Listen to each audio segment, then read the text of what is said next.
ਤੇ ਛਾਪੇਮਾਰੀ ਲਗਾਤਾਰ ਜਾਰੀ ਹੈ। ਦੱਸ ਕਿ ਸੋਨੀਪਤ ਕਾਂਗਰਸ ਐਮਐਲਏ ਸੁਰਿੰਦਰ ਪਵਾਰ ਦੇ ਘਰ 'ਚ ਈਡੀ ਦੇ ਵੱਲੋਂ ਰੇਡ ਕੀਤੀ ਗਈ ਤੇ ਇੰਡੀਅਨ ਨੈਸ਼ਨਲ ਲੋਕ ਦਲ ਦੇ ਸਾਬਕਾ ਵਿਧਾਇਕ ਦਿਲਬਾਗ ਸਿੰਘ ਦੇ ਘਰ 'ਚ ਵੀ ਰੇਡ ਕੀਤੀ ਗਈ। ਕਾਬਲੇ ਗੌਰ ਹੈ ਕਿ ਦੋਵੇਂ ਲੀਡਰਾਂ ਦੇ ਕਈ ਹੋਰ ਟਿਕਾਣਿਆਂ ਤੇ ਵੀ ਛਾਪੇਮਾਰੀ ਕੀਤੀ ਗਈ, ਸਰਚ ਕੀਤੀ गई ਤੇ ਯਮੁਨਾ ਨਗਰ ਸਣੇ ਕਈ ਹੋਰ ਥਾਵਾਂ ਤੇ ਵੀ ਨਾਜਾਇਜ਼ ਮਾਈਨਿੰਗ ਦਾ ਪੂਰਾ ਮਾਮਲਾ ਸਾਹਮਣੇ ਆਇਆ ਸੀਗਾ ਤੇ ਨਾਜਾਇਜ਼ ਮਾਈਨਿੰਗ ਦੇ ਖਿਲਾਫ एनफोर्समेंट डायरेक्टरेट दी जो वड्डी कार्रवाई है, वड्डा एक्शन है, लगातार जारी है। दिल्ली तो लैके हरियाणा तक करीब 20 थावां ते रेड जो है ईडी दे वल्लों कीती गई है तो मौके दी तस्वीरां भी सामने आई ने। दस दे कि सोनीपत कांग्रेस एमएलए सुरेंद्र पवार दे घर च ईडी रेड कीती गई है। इस दे विचाले इंडियन नैशनल लोक दल दे साबका विधायक दिलबाग सिंह दे घर च भी ईडी दे वल्लों रेड कीती गई, दबिश दित्ती गई। दोवां लीडरां दे कई होर ठिकाणिਆਂ ते भी सर्च जो ऑपरेशन ईडी दे वल्लों चलाया जा रहा है तो यमुना नगर सने कई होर थावां ते भी नाजायज माइनिंग के खिलाफ ईडी की रेड लगातार जारी।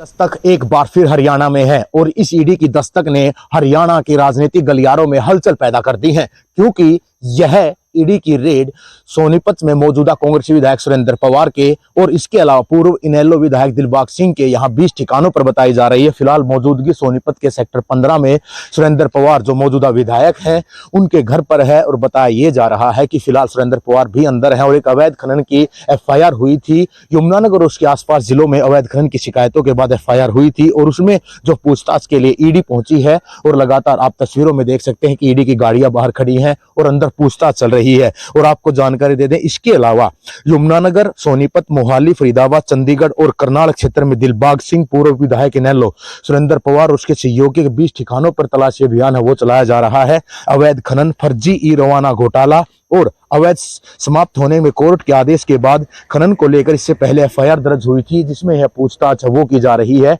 और कहीं ना कहीं ये जो ईडी की रेड है वो राजनीतिक गलियारों में हलचल इसलिए भी पैदा कर रही है क्योंकि चुनाव, लोकसभा चुनाव सिर पर हैं और उसके चलते कांग्रेस विधायक के घर छापेमारी ईडी पहुंची है। बहरहाल देखना अब यही होगा कि यह पूछताछ और छापेमारी कितनी देर तक चलती है और उसके बाद क्या कुछ निकल कर सामने आता है। सोनीपत से नितिन अंतिल, न्यूज 18।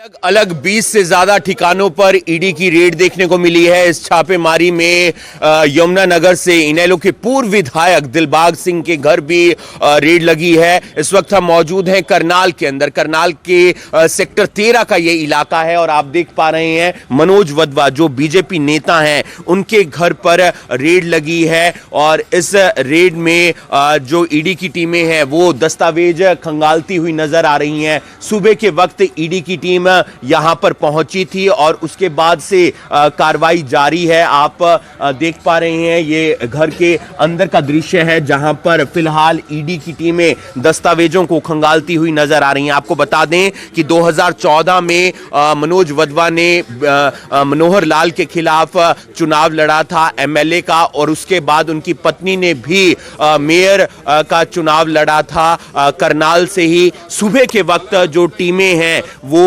ईडी की वो इन गाड़ियों में आती हैं और आप देख पा रहे हैं ये गाड़ियां यहां पर हैं। कुछ अधिकारी आते हैं क्योंकि अलग अलग ठिकानों पर रेड लगी है और बताया ये गया है कि यमुना नगर में इनका माइनिंग का कारोबार है, खनन का कारोबार है और उसी के चलते रेड लगी है। क्योंकि कांग्रेस के नेता सुरेंद्र पवार के घर भी सोनीपत के अंदर रेड लगी है। यमुना नगर की बात करें तो वहां पर दिलबाग सिंह जो आईएनएलडी के पूर्व विधायक हैं उनके घर भी रेड लगी है। उनका भी यमुना नगर में जो कारोबार है वो माइनिंग का है।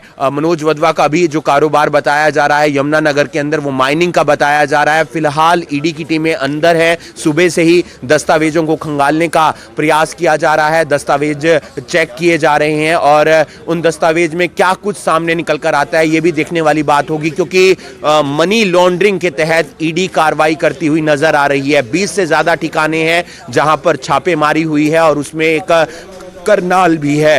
न्यूज 18 हरियाणा के लिए करनाल से हिमांशु नारंग।